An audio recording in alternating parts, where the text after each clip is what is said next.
도연의 비밀. 파라 박서진의 등장. 프롤로그. 연락 후 일주일. 카페에서의 만남 이후 일주일이 지났다. 정수는 매일 밤 잠을 이루지 못했다. 서진의 얼굴이 자꾸만 떠올랐다. 젊었을 때 남편의 모습 그대로였다. 어머니, 천천히 알아가면 됩니다. 서진은 그날 그렇게 말했다. 서두르지 않겠다고. 가족이 되는 건 시간이 필요하다고. 하지만 정순에게는 시간이 더 필요했다. 받아들이기에는 너무나 많은 것들이 있었다. 도연은 그 후로 방 밖으로 나오지 않았다. 밥도 거의 먹지 않았다. 서연이 걱정되어 문을 두드려도 혼자 있고 싶어요라는 대답만 돌아왔다. 서연은 매일 서진에게 메시지를 보냈다. 처음에는 짧은 안부였다. 오늘 날씨가 좋네요. 잘 지내시죠? 그러다 점점 긴 이야기를 나누게 되었다. 서연은 서진에게서 아버지의 이야기를 들었다. 자신이 알지 못했던 아버지의 모습들을. 아버지는 제가 7살 때 몰래 운동회를 보러 오셨어요. 멀리서요. 제가 달리기에서 1등하는 걸 보시고 나중에 외할머니한테 용돈을 보내셨대요. 그런 이야기들을 들으며 서연은 조금씩 아버지를 이해하기 시작했다. 그리고 오늘 서진이 직접 집을 방문하겠다고 연락이 왔다. 할 말이 있습니다. 어머님과 형, 누나께. 일부 시장에서의 만남. 정수는 아침 일찍 시장에 나갔다. 마음을 정리하고 싶었다. 평소처럼 장을 보고 이웃들과 이야기하고 일상으로 돌아가고 싶었다. 정순 씨, 요즘 안색이 안 좋네요. 과일 가게 아주머니가 걱정스럽게 물었다. 아, 괜찮아요. 그냥 좀 피곤해서요. 남편분 돌아가시고 힘드시죠? 그래도 아들, 딸 있으니 든든하시겠네요. 정수는 쓸쓸히 웃었다. 아들, 딸, 이제는 아들이 하나 더 생겼다.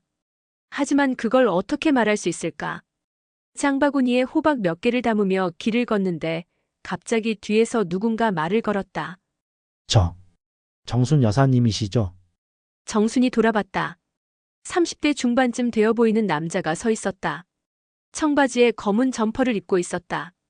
얼굴은 서진이었지만 뭔가 달랐다. 서진 씨, 아니에요. 남자가 고개를 저었다. 저는 서진이의 친구입니다. 이강민이라고 해요. 친구, 네. 서진이가 오늘 여기 오기로 했는데 혼자 오기가 무서웠나 봐요. 저보고 먼저 와서 분위기를 살펴보래요. 정수는 당황했다. 그럼 서진 씨는 어디 있나요? 강민이 뒤를 가리켰다. 시장 입구 쪽에 서진이 서 있었다. 멀리서도 긴장한 모습이 보였다. 저 친구, 강민이 조용히 말했다. 평생을 아버지를 그리워하며 살았어요. 그런데 막상 아버지 가족을 만나려니 무섭대요. 무섭다고요? 네. 거부당할까 봐요. 넌 우리 가족이 아니야 라는 말을 들을까 봐요. 정순의 가슴이 아렸다. 그래서 제가 먼저 온 거예요. 어머님이 어떤 분이신지 보려고요. 강민은 정순을 똑바로 쳐다봤다. 서진이는 착한 애예요. 정말로요. 자기 잘못도 아닌데 평생 혼외 자식이라는 꼬리표를 달고 살았어요. 그래서 항상 조심스럽고 항상 미안해하고 살아요. 그 애한테 가족이 필요해요. 진짜 가족이요. 제발 강민의 목소리가 떨렸다. 거부하지 말아주세요. 정수는 말없이 시장 입구를 바라봤다. 서진은 여전히 그 자리에 서 있었다. 이부 세 사람의 제외. 정순이 서진에게 다가갔다. 서진 씨, 서진이 놀라 고개를 들었다. 어머님. 왜 거기 서 있어요? 들어와요. 괜찮으세요? 제가 와도? 정수는 서진의 손을 잡았다. 차가웠다. 춥겠네요. 어서 와요. 두 사람은 시장 안쪽 작은 분식집으로 들어갔다. 강민은 조용히 물러났다. 뭐 먹을래요? 저는 괜찮아요. 그래도 뭐라도 먹어야지. 김밥 괜찮아요? 정수는 김밥 2줄을 주문했다. 서진은 어색하게 앉아 있었다. 서진 씨, 네, 어머님. 우리 집에 오려고 했죠? 네, 도연이하고 서연이도 만나려고요? 서진은 고개를 끄덕였다. 해야 할 말이 있어서요. 무슨 말? 서진은 가방에서 두툼한 서류 봉투를 꺼냈다. 이게 아버지가 제게 남기신 거예요. 정순이 봉투를 쳐다봤다. 봉투에는 박서진에게라고 쓰여 있었다. 아버지가 돌아가시기 일주일 전에 외할머니 집으로 택배가 왔어요. 이 봉투와 함께 편지가 하나 있었고요. 편지? 네. 아버지가 쓰신 제게 하는 마지막 말씀이었어요. 서진은 가방에서 낡은 편지지를 꺼냈다. 읽어봐도 될까요? 정순이 조심스럽게 물었다. 네. 어머님도 아셔야 하는 내용이에요. 산부 아버지의 편지 서진에게. 정수는 떨리는 손으로 편지를 펼쳤다. 서진아, 이 편지를 읽을 때쯤이면 아버지는 이미 이 세상 사람이 아닐 거다. 아버지 노릇도 제대로 못한 사람이 무슨 할 말이 있겠냐만 그래도 꼭 해야 할 말이 있어서 이렇게 편지를 쓴다. 서진아, 미안하다. 내가 태어났을 때 아버지는 너를 안아주지 못했다. 내 돌잔치도 입학식도 졸업식도 아무것도 함께하지 못했다. 아버지는 비겁한 사람이었다. 두 가족을 동시에 사랑한다는 것은 결국 두 가족 모두를 배신하는 거였는데 그걸 인정하지 못했다. 너는 착한 아이였다. 외할머니 말씀 잘 듣고 공부도 열심히 하고 누구보다 효자였지. 아버지는 멀리서 너를 지켜봤다. 내가 운동회에서 달리는 것도 봤고 중학교 졸업식도 멀리서 지켜봤다. 대학 합격 통지서를 받던 날 너는 울면서 외할머니를 안아줬지. 그 모습을 보며 아버지도 울었다. 서진아, 너는 훌륭하게 컸다. 아버지가 없어도 내 힘으로. 이제 내게 부탁이 하나 있다. 봉투 안에 있는 서류들을 확인해봐라. 그리고 내 형, 누나를 만나라. 도현이와 서연이를 만나서 서로를 알아가라. 처음엔 어색할 거다. 어쩌면 미워할지도 모른다. 하지만 시간이 지나면 너희는 가족이 될 수 있을 거다. 아버지가 만들지 못한 가족을 너희가 만들어주길 바란다. 서진아, 사랑한다. 비록 함께하지 못했지만 단 한순간도 너를 잊은 적이 없다. 행복해라. 그게 아버지의 마지막 소원이다. 아빠가. 편지를 다 읽은 정순의 눈에서 눈물이 흘러내렸다. 서진 씨, 괜찮아요. 서진도 눈가가 붉어졌다. 이미 여러 번 읽었어요. 아버지가 당신을 얼마나 사랑했는지 알겠네요. 저도 알아요. 그래서 더 힘들어요. 왜 함께 할 수 없었는지, 왜 숨어야 했는지. 두 사람은 한참을 말없이 앉아 있었다. 사부집으로. 집에 가요. 정순이 말했다. 네, 도연이랑 서연이가 기다리고 있어요. 어서 가요. 두 사람은 시장을 나와 정순의 집으로 향했다. 가는 길이 무겁고 길게 느껴졌다. 집 앞에 도착했을 때 서연이 대문 앞에서 기다리고 있었다. 어머니, 그리고 서연이 서진을 봤다. 서진 씨, 안녕하세요, 누나. 누나라니 서연이 미소 지었다. 어색하네요. 하지만 좋은 것 같아요. 세 사람은 집 안으로 들어갔다. 거실에는 도연이 소파에 앉아 있었다. 왔어요. 정순이 말했다. 도연은 서진을 쳐다봤다. 표정은 여전히 차갑했다. 앉으세요. 정순이 서진을 권했다. 서진은 조심스럽게 소파에 앉았다. 도현과 마주보는 자리였다. 침묵이 흘렀다. 형, 서진이 먼저 입을 열었다. 형이라고 부르지 마. 도현이 차갑게 말했다. 죄송합니다. 죄송하다고 다해요. 갑자기 나타나서 우리 가족을 뒤흔들어 놓고. 도연아, 정순이 말렸다. 아니에요, 엄마. 이건 제가 할 말이에요. 도현이 서진을 노려봤다. 대체 뭘 원하는 거예요? 돈? 유산? 그런 거 아니에요. 서진이 고개를 저었다. 그럼 뭐예요? 가족이요. 도현이 비웃었다. 가족? 우스운 소리 하지 마세요. 저는 평생 가족이 없었어요. 서진의 목소리가 떨렸다. 아버지도 없고 어머니도 일찍 돌아가셨고 외할머니 손에서 자랐어요. 그게 우리랑 무슨 상관이에요? 형에게는 엄마가 있었어요.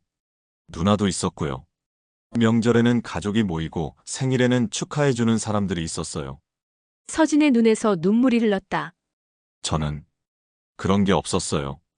혼자였어요. 항상. 오부 봉투를 열다. 정순이 서진의 손을 잡았다. 서진 씨 봉투를 열어봐요. 아버지가 뭘 남기셨는지. 서진은 고개를 끄덕이고 봉투를 열었다. 안에서 여러 서류가 나왔다. 첫 번째는 아버지가 직접 손으로 쓴 편지였다. 하지만 이번엔 세 자녀에게라고 쓰여 있었다. 이건 우리 모두에게 쓴 편지예요. 서진이 말했다. 읽어봐요. 정순이 말했다. 서진은 떨리는 목소리로 편지를 읽기 시작했다. 도현, 서연, 서진에게 너희 셋이 함께 이 편지를 읽고 있다면 아버지는 행복할 것 같다. 도현아, 너는 형이다. 책임감이 강하고 가족을 지키려는 마음이 큰 아이지. 하지만 때로는 그 책임감이 너를 짓누를 거다. 괜찮다. 완벽하지 않아도 돼. 서연아, 너는 따뜻한 아이다. 누구보다 다른 사람을 이해하려고 노력하지. 그 마음을 잃지 마라. 그게 내 가장 큰 힘이다. 서진아, 너는 강한 아이다. 혼자서도 잘 견뎌냈지. 하지만 이제는 혼자가 아니야. 형과 누나가 있어. 너희 셋에게 부탁한다. 서로를 지켜줘라. 세상은 너희를 같은 아버지의 다른 자식들이라고 부를지 모른다. 하지만 너희는 그냥 형제자매야. 피는 물보다 진하다고 했다. 하지만 아버지는 안다. 진짜 가족은 피가 아니라 마음으로 이어지는 거라는 걸. 부탁이다. 서로를 미워하지 마라. 아버지의 잘못을 너희가 짊어지지 마라. 그리고 행복해라. 사랑한다. 세 자녀 모두. 아버지가. 편지를 다 읽자 거실은 침묵에 휩싸였다. 도연은 주먹을 쥐고 있었다. 서연은 조용히 울고 있었다. 서진도 눈물을 흘렸다. 정순이 먼저 입을 열었다. 도연아, 네. 미안하구나. 엄마가 미안해. 왜요? 엄마 잘못이 아니잖아요. 아니야. 엄마도 책임이 있어. 눈치채고도 모른 척 했으니까. 정수는 서진을 바라봤다. 서진 씨 아니. 서진아, 서진이 고개를 들었다. 우리 가족이 되어줄래? 육부 도연의 마음. 서진은 대답하지 못했다. 그저 울기만 했다. 도연이 일어났다. 그리고 서진 앞에 섰다. 저는 도연의 목소리가 떨렸다.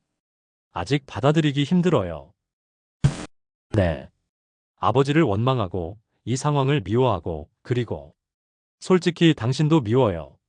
서진은 고개를 숙였다. 하지만 도연이 계속 말했다.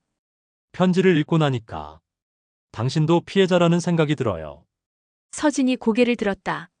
당신은 선택하지 않았잖아요. 태어나는 것도 아버지가 없는 삶도. 네. 그래서 도연이 손을 내밀었다. 시간이 필요해요.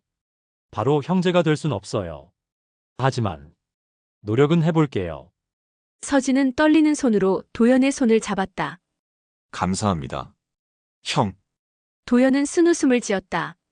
형이라고 부르니까 진짜 어색하네. 서연이 다가와 두 사람의 손을 감쌌다. 우리 가족이에요. 이제 세 남매는 서로의 손을 잡고 서 있었다. 정수는 그 모습을 보며 조용히 미소 지었다. 눈물이 흘렀지만 이번엔 슬픈 눈물이 아니었다. 7부 마지막 서류. 그런데 서연이 봉투를 가리켰다. 서류가 더 있는 것 같은데요. 서진은 고개를 끄덕이고 나머지 서류를 꺼냈다. 이건 서진이 서류를 확인하며 눈이 커졌다. 뭐지? 뭔데요? 도연이 물었다. 서진은 서류를 펼쳤다. 그리고 얼굴이 창백해졌다. 이게 DNA 검사 결과예요. DNA? 정순이 놀라 물었다. 네. 아버지가 저의 DNA 검사를 의뢰하셨나 봐요. 왜요? 서연이 물었다. 서진은 서류를 자세히 읽었다. 그리고 손이 떨리기 시작했다. 이게 말이 돼요? 뭐가요? 뭐라고 쓰여 있어요? 도연이 다급하게 물었다. 서진은 서류를 내려놓았다. 얼굴은 여전히 창백했다. 저는 아버지의 친아들이 아니래요. 거실이 얼어붙었다. 뭐라고요? 정순이 다시 물었다. DNA 검사 결과 아버지와 저는 생물학적 부자 관계가 아니래요. 에필로그. 새로운 의문. 정순이 서류를 가져다 직접 확인했다. 거기에는 분명히 쓰여 있었다. 검사 결과 부자 관계 아님 99.99% 확률. 검사 의뢰자 김태식. 검사 대상 박서진. 검사 날짜 2023년 11월 15일. 죽기 2달 전에 의뢰한 검사였다. 그럼 서연이 떨리는 목소리로 물었다. 서진 씨는 아버지 아들이 아니라는 거예요? 그런데 왜 아버지는 25년간 양육비를 보냈을까요? 도연이 물었다. 서진은 봉투를 다시 뒤졌다. 그리고 맨 밑에서 작은 메모지 하나를 발견했다. 메모지에는 남편의 필체로 이렇게 쓰여 있었다. 서진아, 내가 내 친아들이 아니라는 걸 알게 됐다. 하지만 상관없다. 너는 내 아들이다. 피가 아니라 마음으로 연결된. 그리고 이 비밀은 나만 알면 된다. 너는 몰라도 돼. 사랑한다, 아들아. 네 사람은 말없이 메모지를 바라봤다. 그리고 거실 한쪽 구석, 아무도 보지 못한 곳에 또 다른 편지 한 장이 떨어져 있었다. 편지 봉투에는 이렇게 쓰여 있었다. 정순에게. 서진의 진짜 아버지에 대하여. 끝. 다음 화 예고. 서진의 진짜 아버지는 누구인가? 그리고 왜 남편은 그 사실을 알면서도 25년간 서진을 키웠을까? 숨겨진 편지가 밝히는 충격적인 진실. 사실, 서진의 어머니는 내 첫사랑이었다.